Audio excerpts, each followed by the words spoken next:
qui nous a donné ce matin cette belle occasion pour venir dans sa maison. Nous sommes venus dans la maison du Seigneur Jésus-Christ. Dans la maison de la consolation. Dans la maison de la guérison de nos corps. C'est aussi la maison du salut de nos âmes.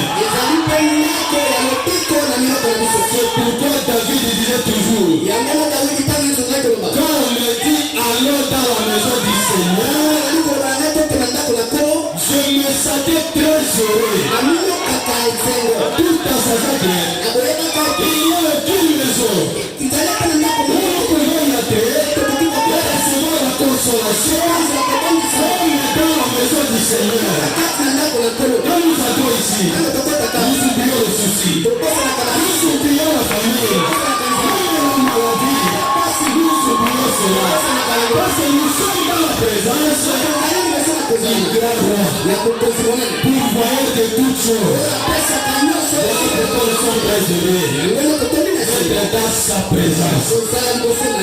Que Dieu vous bénisse. Je dis merci à mon pasteur, le révérend Christopher Kabamba, qui m'a permis de venir ici ce matin pour apporter le message au peuple élu de Dieu. Que Dieu bénisse cet homme. Et je aussi merci à cet homme de Dieu, notre précieux pasteur, le révérend Jaïkonda. C'est un papa qui m'aime beaucoup. Je me sens aidé à ses côtés. Je me sens très bien à ses côtés. C'est une personne très importante pour ma vie, qui m'accompagne à chaque instant et qui me soutient toujours. Et je suis content de voir l'aigle tabernacle ce matin. Nous sommes venus ici pour élever un personnage important. Le Seigneur de gloire, le roi d'Israël, notre Seigneur et sauveur, le Seigneur Jésus-Christ. C'est celui dont nous sommes venus élever. On laisse taper ici. J'irai au ciel comme Élie. Il a vu une chaise, il a vu des milliards être assis et un livre ouvert, et il y avait des multitudes qui étaient jugées. Laissez-moi te dire ce matin, parmi les gens qui étaient jugés là, toi qui ne fais pas partie de cette équipe, parce qu'il y a deux livres. Il y a le livre de vie et il y a le livre de vie de l'agneau. L'épouse, c'est livre, c'est livre-là. Le livre de vie de l'agneau. Il est jugé maintenant. Parce que la parole est accordée. Il ne peut pas être jugé avec les autres. C'est la dame Élie. Le Seigneur Jésus ne peut pas te laisser être jugé avec les autres. Pourquoi il t'appelle ce matin? Il te met ses gars. Ça semble. Il est en train de te dire, fais-toi devant vous, la belle robe. Je ne peux pas te dire devant tout le monde. Il est dans mes vies. Selon ce truc dans ces livres-là. Mais ceux qui ne croient pas à ce message, ils n'ont pas le baptême du Saint-Esprit. Ils ont se trouvé dans les livres de vie. Seront jugés. Sa épouse ne passera pas jusqu'à. Son épouse est déjà ici maintenant. C'est pas juger des multitudes. Nous sommes désolés. Nous voulons écouter la parole. Le sermon du prophète. Prêché le 11 août 1950. Intitulé La piscine de Bethsaida. Amen. Amen. Je voulais parler de trois choses ici. La piscine de Bethsaida. Alléluia. Amen. Il y avait cette piscine. piscine. Mais à côté de cette piscine, il y avait aussi des nécessités. Des gens qui étaient malades. Regardez cette catégorie de maladies. Regardez cette catégorie de malades. Des boiteux, des aveugles, des estropiés. Ils étaient tout autour de la piscine de Bethsaïda. Il y avait aussi une personne très importante qui n'était pas visible, mais sa présence les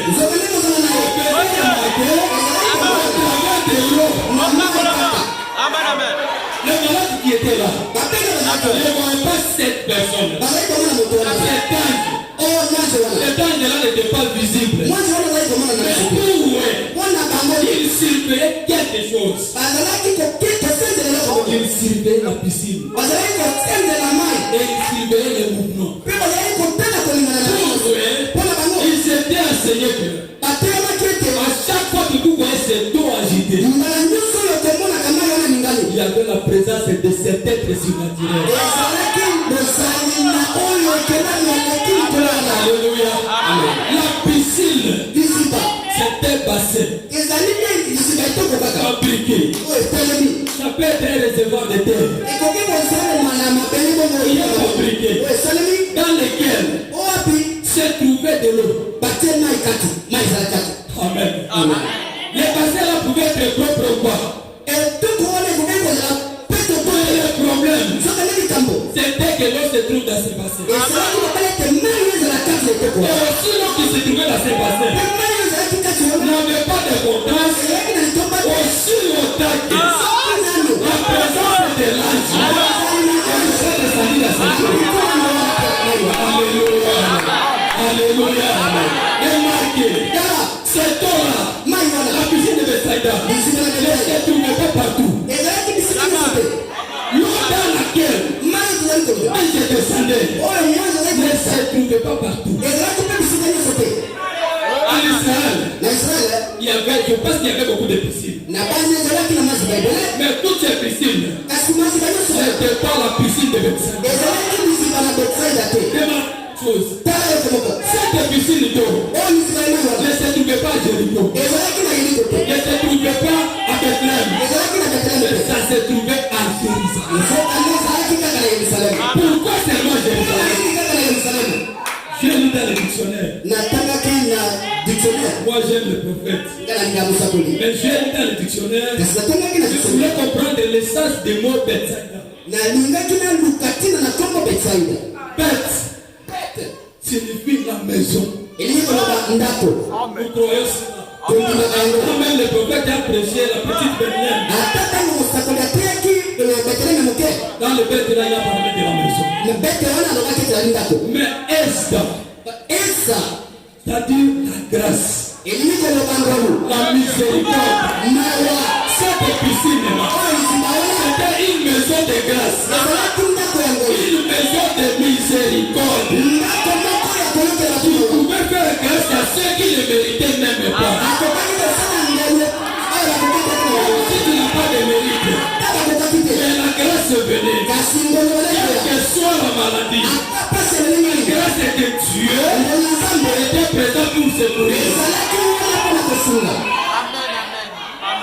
Cette eau-là, il se trouvait dans la piscine. C'était une eau mystérieuse. Qu'est-ce qui rendait cette eau mystérieuse? La présence de l'être surnaturel. Alléluia. La piscine de Bethsaïda. Vous pouvez fabriquer vos piscines, mais ça ne pourra jamais égaler celle-là. C'est une piscine particulière. Ça ne se trouvait rien qu'à Jérusalem. Pourquoi Jérusalem? Parce qu'à Jérusalem, quand Salomon avait construit le temple, il a dit, ici sera appelé le lieu d'adoration de Dieu. Et là se trouvait la parole de l'air. Ça ne pouvait pas se retrouver ailleurs. C'est là où l'ange descendait, il devait se retrouver que d'adoration ici. Alléluia. Amen. Alléluia. Amen. Nous avons la grâce. Est-ce que vous croyez que l'eau c'est la parole? L'eau c'est la parole. Tout le monde peut avoir la parole. C'est la parole qui donne la vie éternelle. Vous ne pouvez pas la trouver partout ailleurs. Elle se trouve dans le message.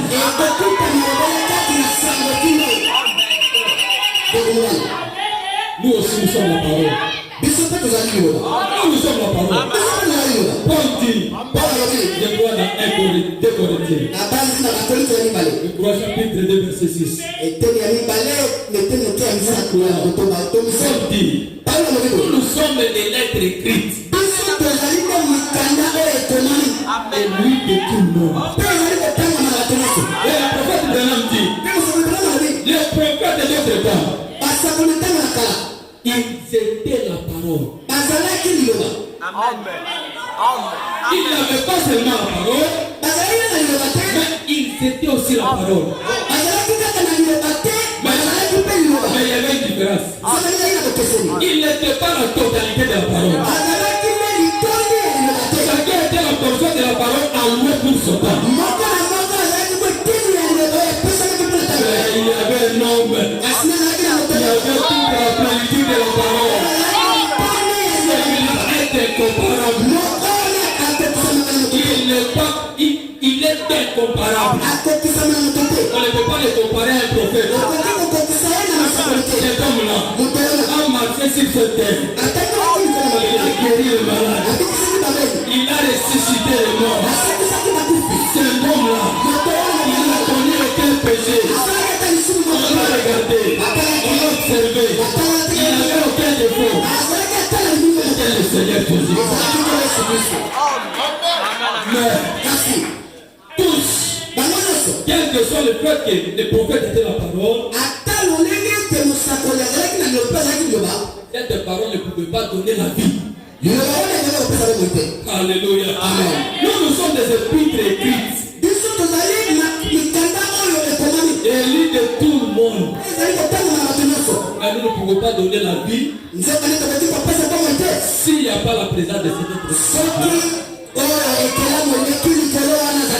Tout le monde peut apporter la parole. Tout le monde peut apporter le message. Tout le monde peut prêcher. La dénomination prêche. Pour les salut de nos âmes. Soyez les paroles vivifiantes. C'est par l'onction de l'âge. C'est l'onction qui fait la différence. Ce là n'était pas différent des autres humains.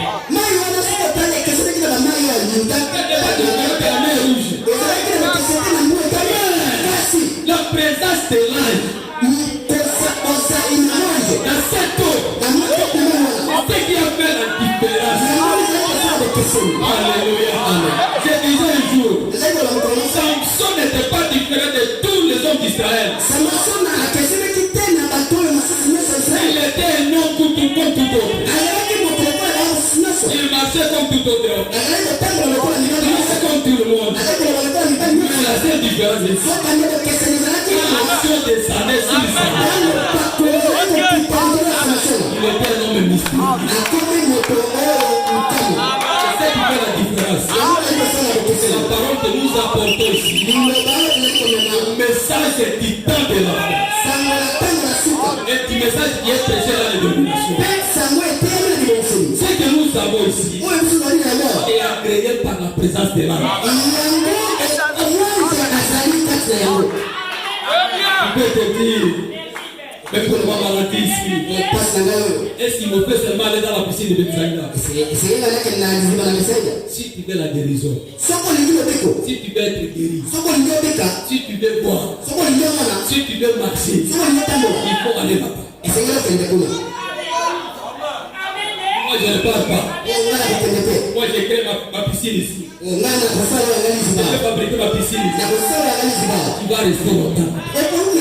Pour recevoir le salut, il faut y aller.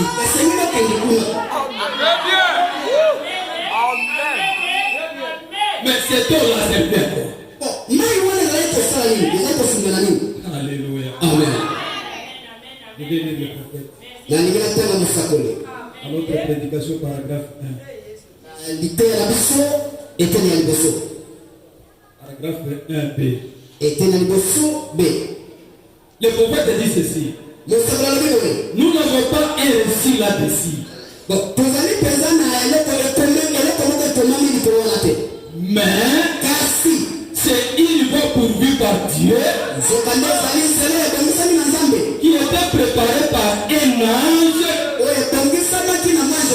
qui venait dans la piscine. Il venait pour faire quoi?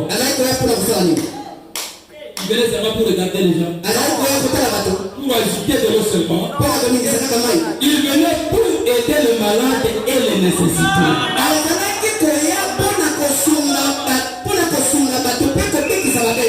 Moi je crois que la parole de Dieu est infaillible.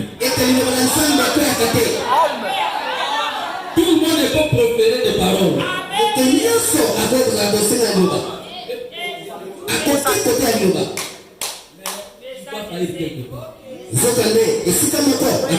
La parole qui ne faillira jamais,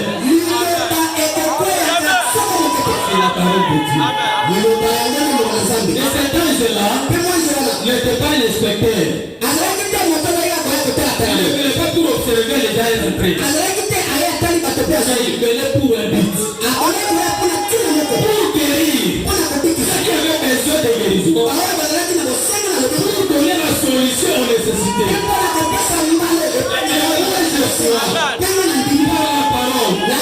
C'est la parole dit. Là où deux ou trois sont rassemblés en mon nom, je suis au milieu.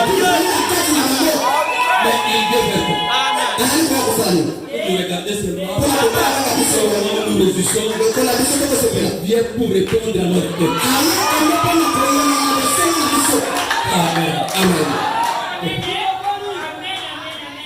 Mais écoutez, cet ange-là qui descendait dans l'eau, il pouvait venir agiter de l'eau.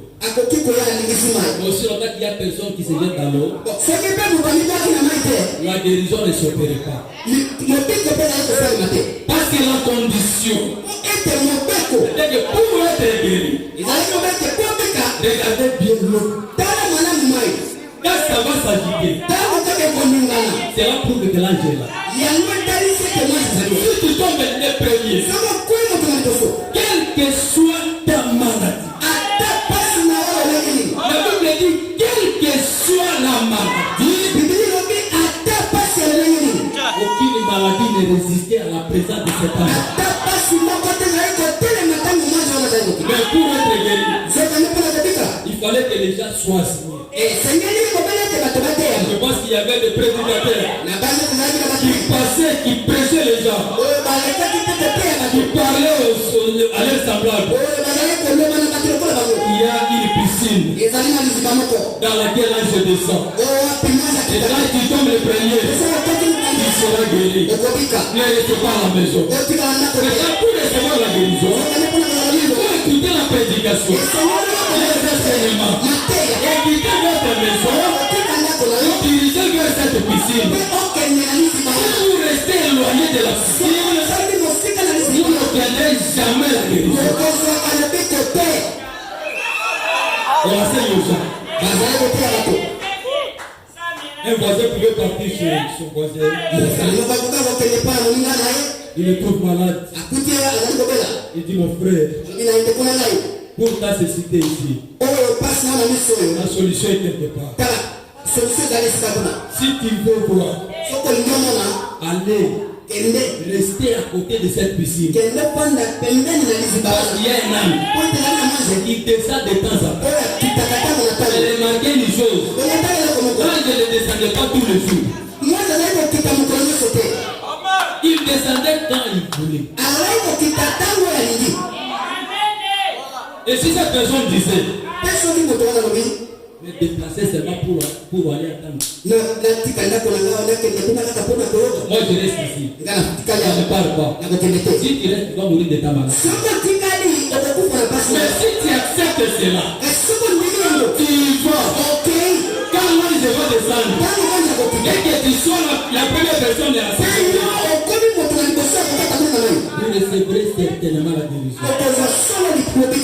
Le prophète dit, c'est comme les serpents de l'air. Au temps d'Israël, Dieu a dit à Moïse, élève un serpent de l'air. Israël a beaucoup murmuré. Ils sont d'être maudits, ils sont morts. Mais c'est pour voir une voie pour leur guérison. Élève ce serpent. Et dit au peuple, à chaque fois que vous faisiez maudit par un serpent, et que vous regardez au serpent de l'air, dès que vous le regardez seulement, vous serez guéri. Mais si il dit à cette histoire de à mes portes de paix, je ne regardez pas ça, il ne sera pas guéri. Amen. Maintenant, les gens qui étaient malades, qui avaient des besoins, on leur a dit, il y a une solution quelque part. Et quand ils savaient accepter ça, ils se sont déplacés. Je crois que pour certaines personnes, leur famille était impliquée. La famille était impliquée pour les accompagner. Parce que la Bible nous dit, il y avait des aveugles, il y avait des boiteux, il y avait des paralytiques. Un paralytique ne sera pas marché. Il a besoin d'être accompagné. Un aveugle ne sera pas marcher seul. Il a quand même besoin d'être accompagné. Il faut qu'il y ait quelqu'un qui doit lui montrer le chemin pour arriver à côté de ça. J'aime la manière dont cette piscine était construite. Il y avait la piscine. Et tout autour de la piscine, il y avait 5 boutiques. Alléluia. Le chiffre 5. Le chiffre de la grâce.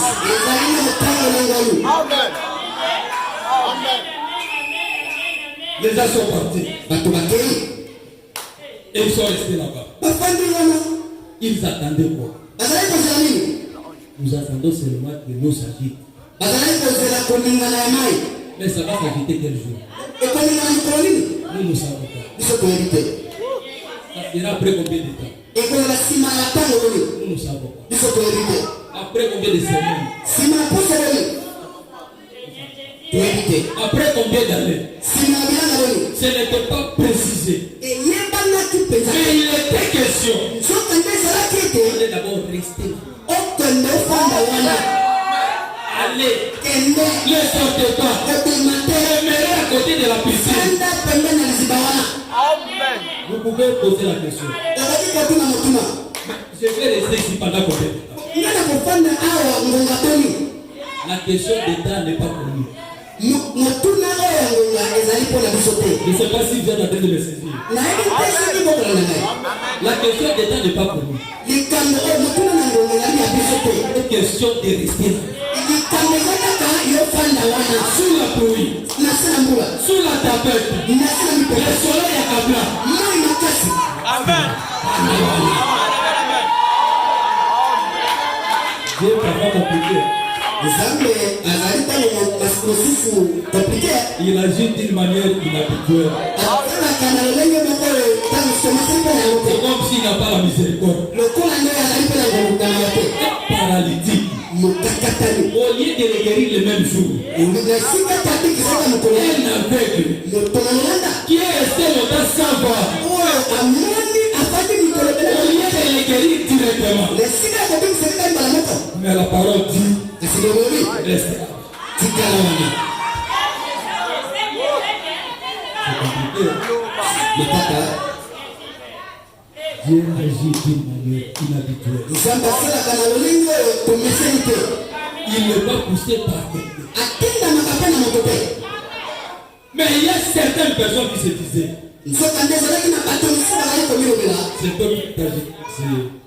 c'est toi qui est agité. Restez seulement pour voir l'eau agitée. La tapette aussi peut agiter de l'eau.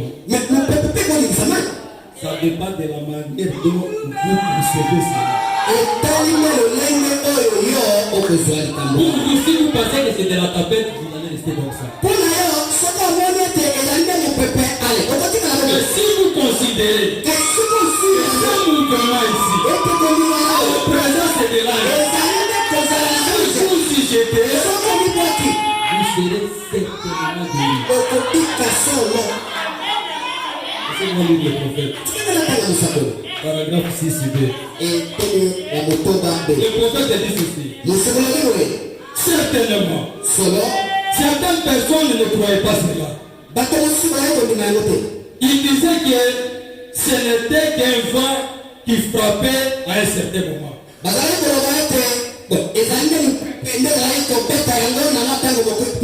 Et qui soulevait du l'eau. Et qui la rendait ainsi. Si c'est ce qu'il passait, c'est cela représenté. C'est ce qui cela représenté pour lui. Pour certaines personnes, ils se disaient c'est le vent. Quand vous pensez que c'est le vent, vous aurez la réponse par rapport à ça.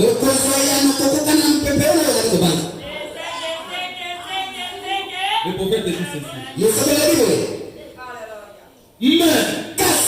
ceux qui croyaient que c'était un ange de Dieu, c'était un ange de Dieu pour eux. C'était la guérison pour eux. Le prophète dit, il est de même ce matin. Si vous vous passez, nous pouvons nous tenir ici. Pour faire des théâtres. Vous l'aurez bien. Mais si vous croyez, qui est apporté ici, la parole de Dieu, le secret, qui accompagne cette parole. Laissez-moi vous dire une chose. Il y avait une femme à la perte du sang qui avait consulté beaucoup de médecins. Il a consulté beaucoup de médecins. Il a vu Jésus. Et pour elle, c'était la réponse. C'était la guérison à sa maladie. Et c'était seulement j'arrivais à toucher les bords de son vêtement. La perte du sang. Pour elle, c'était soit de la vie, soit de la mort. Oh, quand Jésus marchait, il y avait certaines personnes qui avaient des problèmes. Mais Jésus les représentait rien pour eux. Il était touché par beaucoup de personnes. Parfois, il y a des gens qui les bousculaient. Pour cette femme, c'était la réponse finale. C'était l'absolu pour elle. Elle se disait, si je arrivais à toucher les pas de son vêtement, la guérison. Alléluia. Amen. Ça dépend de la manière dont vous recevez la parole. Comme j'avais dit, les jours où l'ange descendait, il n'était pas connu déjà. La semaine n'était pas connue. Maintenant, vous qui restez à la maison, vous ne voulez pas être régulier à la maison. C'est le jour où l'ange va descendre pour guérir. Il ne descend pas tous les jours. Il peut venir les jours où vous ne pensez même pas. Et il peut prendre la forme dont vous ne pensez pas. Mais il est question de rester à côté de la piscine. Il y avait un homme malade. 38 ans. Mes frères, 38 ans de maladie. À côté de la piscine. Il était jamais découragé. Ses yeux, voyez l'eau être agitée. Et certaines personnes s'y projettent. Et c'est dégueuli. Il voyait de ses propres yeux. Il voit son frère à côté. Il regarde dans l'eau. Ils sont guéris. 38 ans. Il était là. Il se disait, comme celui-ci est guéri, c'est qu'un jour, moi aussi, par la grâce de Dieu, je vais aussi plonger dans cette eau et je serai guéri. Ma soeur, ne te décourage pas.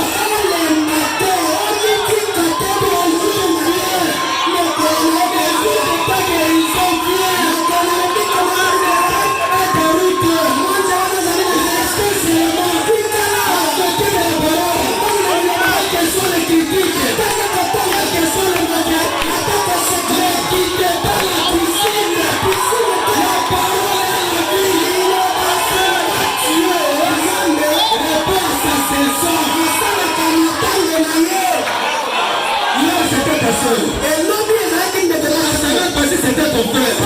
L'année tournée là-bas, c'était ton frère. Mais quand les jours sont venus, ça sera certainement ton jour. Tu seras au sommet. Peut-être cette semaine. Peut-être la fin de cette semaine. Je ne quitte pas. Il est question de rester.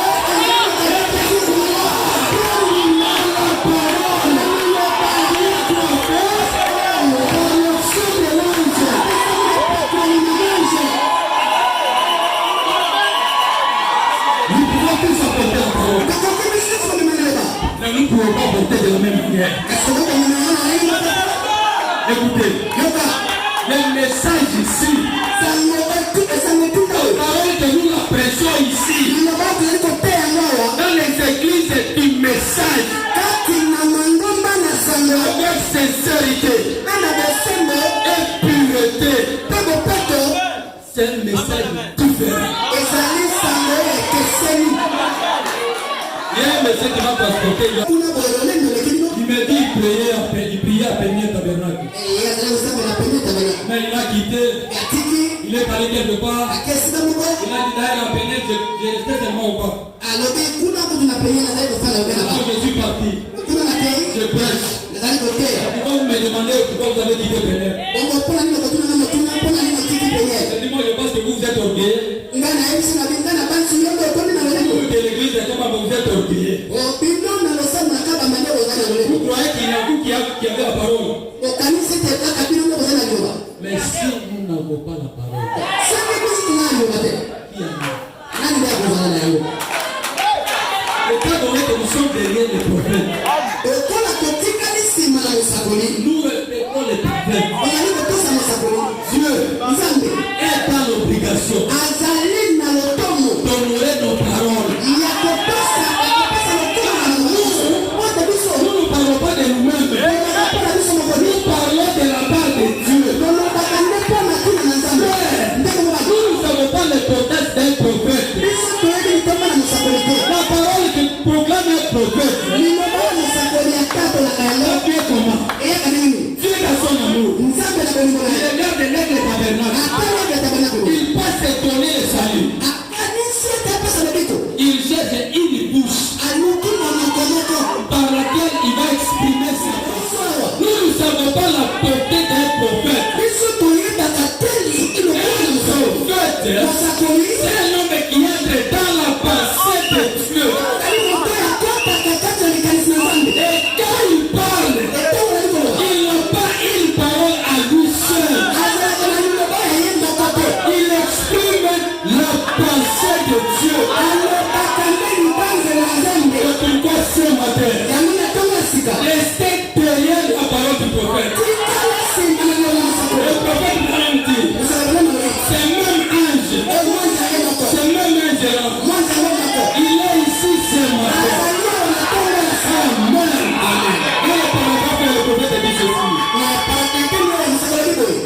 Et combien il est approprié ce soir, ici je dis ce matin, de sorte que le même ange peut revenir d'une manière sur un homme.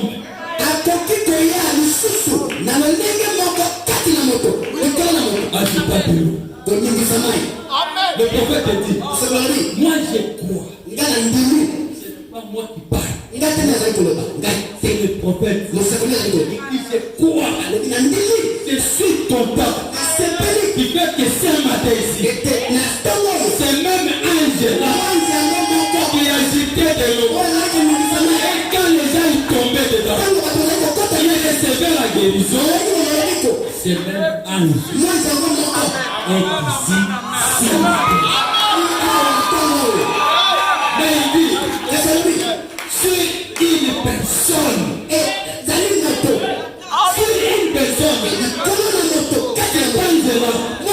et ici ce matin, sur une personne, pour faire quoi? Pour faire la même chose. On me sait qu'elle a fait à la piscine de Bethsaïda. Mais cet être surnaturel était invisible. Je crois que nous allons continuer les choses. Dieu fera de merveilleuses choses pour nous. Ça ne dépend pas de nos forces. Ça ne dépend pas de nos pouvoirs. Sincèrement parce que nous nous accrochons aux paroles du prophète. Mais la parole vient de tout. Nous n'allons pas quitter ça. Parce que nous savons c'est la vie pour nous. Vous savez, Jacob, il a longtemps erré. Jacob avait erré longtemps. Mais quand il avait décidé de rentrer, il n'avait plus peur de son frère. Quand il avait rencontré cet ange-là, et il avait tenu. Là, je lui ai bien dit. Là, c'est bon. Jacob a dit ici. S'il va me tuer, je le quitte toi. Laisse-moi Jacob. Papa, au bout de mon âme, la petite a un peu. Jacob avait demandé qui était ton nom. Mais nous ici, nous connaissons déjà son nom. Le Seigneur Jésus-Christ. Nous n'avons plus le temps de demander son nom. Mais le problème est que nous n'allons pas le quitter. Il avait dit à Jacob, il fait déjà monter. Pour nous, il doit nous dire, il est déjà soir. Nous n'allons pas te quitter. Comme tu as fait le matin de Jacob, tu permets les choses et les soins pour nous.